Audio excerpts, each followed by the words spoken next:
So today, Outcasts, I have something very special for you guys, and it's Archage Unchained. So me and the devs had a good little chat, and they wanted to tell you guys about a couple of announcements that are coming up this weekend on August 28th to September 2nd at 7 AM Pacific Standard Time, and that is Archage Unchained will be free to play for everyone on Steam and the Glyph website itself. They will also provide discounts in addition to the free weekend. The devs will discount the base packs of Archage Unchained, meaning silver, gold, and Archeum packs. There will be a link to the game in the description below, so definitely go check it out. Watch till the end of the video to see my full impression of the game, and my answer to the title of this video is Archage Unchained, the new Tera Killer. See you in the video. So this free weekend works exactly the same way as previous free weekends.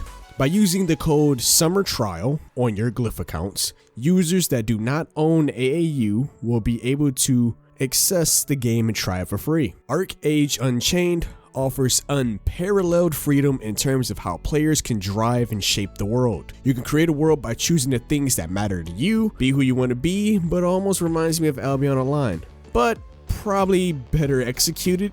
And you can experience 220 interchangeable classes by combining powers from 12 different skill sets. You can experiment, swap, discover classes to fit any playing style, and all with one character. I know, right? It's a lot to do with just like one single character. I'm still trying to wrap my head around it. You can do what you want to do. You can become a gatherer, a crafter, a trader, anything that are driving forces in the Archage world. Economy heavily based, and it's yours to control. So master diverse skills to craft and trade goods.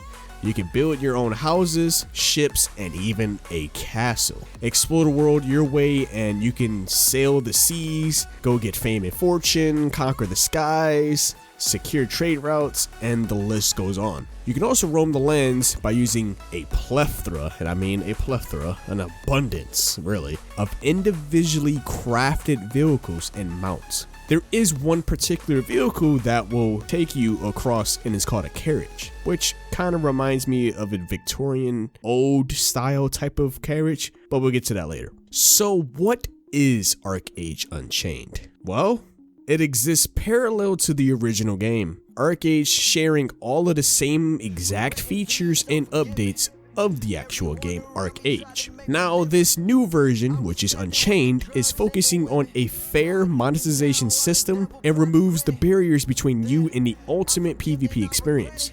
The entire world of Archage is available after just one single purchase. So yes, Archage Unchained is pay to play, but it's just one purchase, so there are no subscriptions for this. But Archage itself is the free to play version, which is something a lot of players will love to see in most popular MMOs, and credits can only be spent on vanity items and upgrading the free seasonal ArchePasses. The premium version of the ArchePass offers an additional chance to obtain cosmetic items. Now you may ask, what is an ArchePass? So Archage Unchained features a brand new system which is called the ArchePass. So every 3 month season, players have access to 3 different passes tweaked for the major gameplay styles as combat, the vocations, or your equipment. Each of these passes requires approximately 1 month for completion. Each pass is split into 2 tracks with a shared progression. You can complete missions in order to level up your passes and unlock the next tier's rewards. The free track, on the other hand, of the pass is available for everyone. It contains progression and power items required in progress to the game, such as labor potions or infusions, which we will get to that in a sec. This track also rewards you with the diligence coins. The premium track of the pass, obtainable via purchase, contains cosmetic items such as costume, images, or dye tickets, and the premium track is the best way to acquire additional cosmetic items. By completing the missions in the ArchePass, merely grant only cosmetic items, no items to give you an advantage over other players in PvP whatsoever are attainable. So that's good because this basically makes the game not really a pay to win. It kills that immediately. So that means, guys, you gotta grind your way up. You cannot spend money to become the best in the game for PvP. So what I mentioned earlier were the diligence coins, so we're gonna touch on that right now. So by completing the free tracks of the Arch Pass, you will obtain a diligent coin, which these coins can acquire certain power upgrades and progression items via the marketplace. Some of the items can be acquired exclusively via a diligent coin, like labor recharges, tempering charms, a boost, a brand new pet, or farm kits. These kinds of items will be only available via this method only, so there's not really much of a shortcut to acquire them. In this gameplay you seen above, you will notice that I'm focusing on the Elven Race and the swiftblade skill set, and I will cover a few unique categories that make Archage Unchained different from many MMOs, which I'm going to cover different categories, right?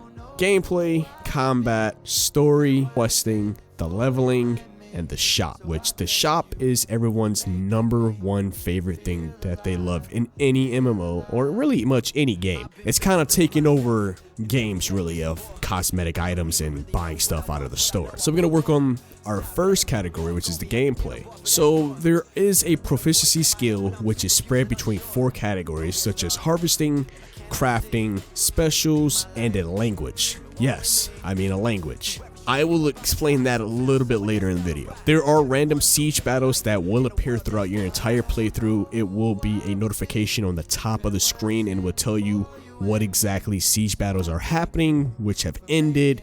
There's a lot of world events that occur like almost every second of the second as you're playing through your first 2 hours of the game. There's also a labor system, which is also a key feature which is focused on gathering, mining, and crafting, which you can gather just by walking around the world, kind of similar to like Tera. And mining, really you'll come across them in certain areas. Now through my playthrough, I didn't get a chance to mine, and then a crafting as well. So earlier I mentioned I was playing as an elf. Now, like I said before, I was covering the swiftblade class, which this class focuses on fast movements and attacks and is inspired by Gene Evernight, an elder god, which is also a elven god and mentor in the Shadowhawk organization Carbon Vindicate. This skill set offers fatal abilities that prevent your enemy from escaping your attacks. Airships can also help you travel over big areas, and mounts is for similar smaller travels. Swimming is also a feature. You can swim in the game, by the way. I don't know how much of swimming can really help your character, but I would probably dig a little deeper into that one. You can also customize your pets. You can equip gear to your pets to make them stronger so they don't get destroyed by the enemies. If I almost lost my brand new pet because I forgot to take him out of the world and cancel him. So yeah, don't forget about that. There are infusions and enhancers which can be used in a synthesis to upgrade equipment in the game. Instruments is also a main feature, which if you play a lute, you can restore your health, and if you play a flute, it can restore your mana. And not to mention, you can buy an entire house, similar to the popular MMORPG Wizard 101. By paying a security deposit and tax in the game, you can buy a whole house for your character. And isn't that something great? It feels like it's real life, right? Like I said, this game is similarly reminding me of like Tera and Albion Online had a baby. Boom, there you go. So our next main category is combat, which I don't have much for combat, but I'm gonna just tell you exactly what I've been through, right? So hotkeys for attacks is your main way of attacking in ArcheAge, and it's similar to Guild Wars 2 and World of Warcraft. For anyone new to the game thinking this would be like Tera, well, no, ArcheAge stays true to the no true action combat and just focuses on hotkeys for abilities and basic attacks. I've also realized you can die very quickly, no matter if you're low level or not. I was level 2 dying to a level 2 monster. So the game can be difficult if you're not on your toes. Abilities can be comboed as well, and with cooldowns, and some abilities have a global cooldown.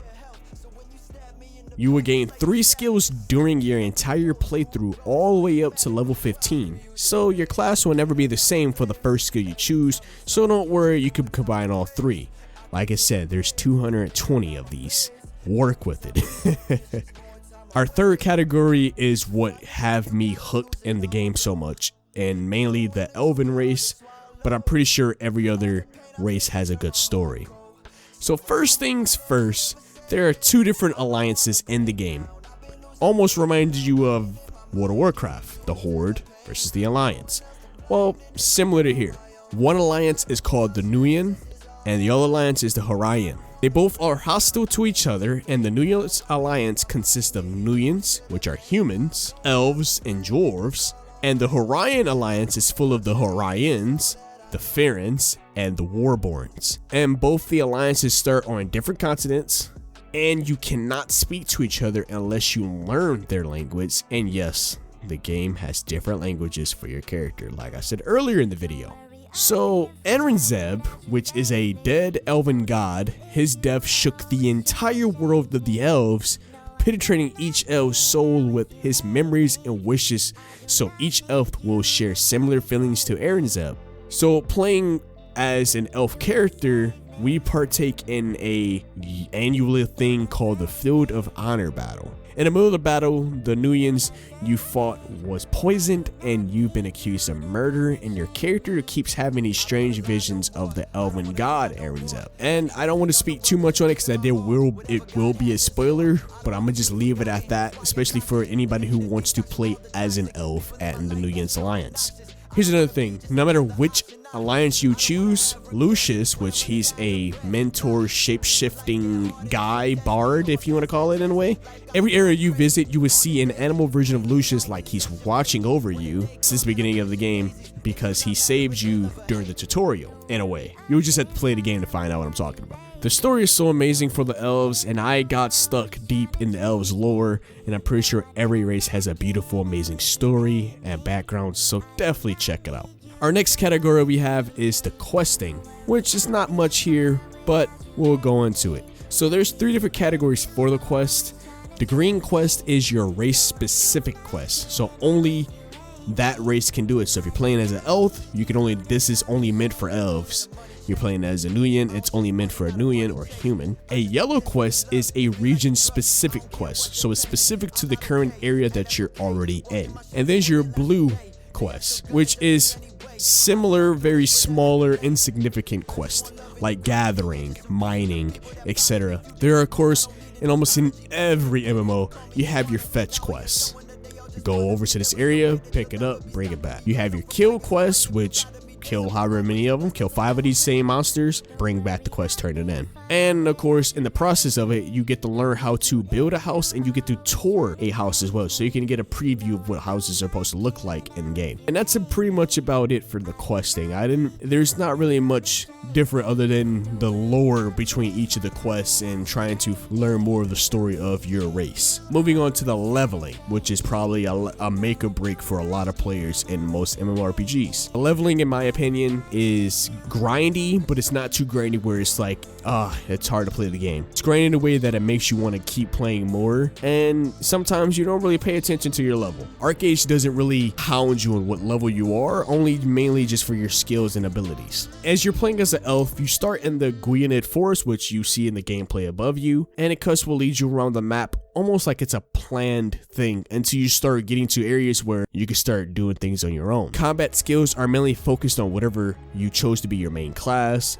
Ancestral skills are like battle rage, witchcraft, occultism, shadowplay, and vitalism, which those are your second skills that you can obtain all the way up until level 15. At level 10, you are able to receive a quest to raise a mount, and at level 6, you will actually receive the mount as a baby, which you can feed and give water to, and once you help him mature, and once you get to level 10, you can fully upgrade him.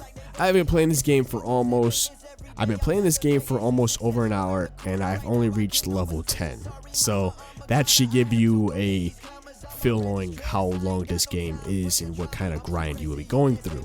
So don't think you can speed level or power level your way through this. Not to mention, I have done every single quest there is, region quests and race specific quests, and even the blue quest, which is the proficiency and trying to gather and all that stuff. No, still level 10, guys. So trust me, you're gonna be playing this game for a minute if you're trying to power level. There's also a cool feature which you could finish a quest halfway You can overachieve by completing more of what the quests ask of you, but remember, you will be rewarded more for overachieving and earn less for doing half of a job. Last but not least, we have the shop. So the marketplace is quite interesting. By buying credits, you could be able to purchase a lot of outfits, change your gender, and a whole makeover.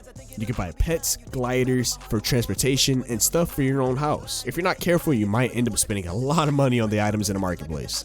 And there is as well seasonal outfits and essentials like the ArchePass. So to answer to the question of this video, is Archage Unchained the Tera Killer, and should you start playing it? I would say yes. Tera can be killed by Archage, but it won't be easy. Both of these games are quite similar in nature, and it's a little bit too much.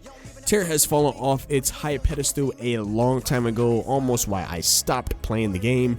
I adore it so much, but Archage takes the torch that Tera set ablaze and tries to rekindle the game's concept in a different area, allowing you to be in control of the story and the combat and how you go about the skills in the game. Now, should you start playing Archage Unchained?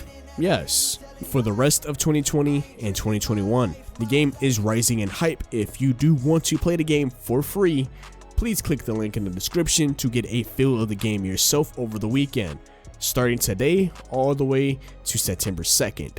By using the code called Summer Trial. I'll leave that as well in the description. And with that, Outcast, make sure to subscribe if you love today's content and like the video if you enjoyed the video.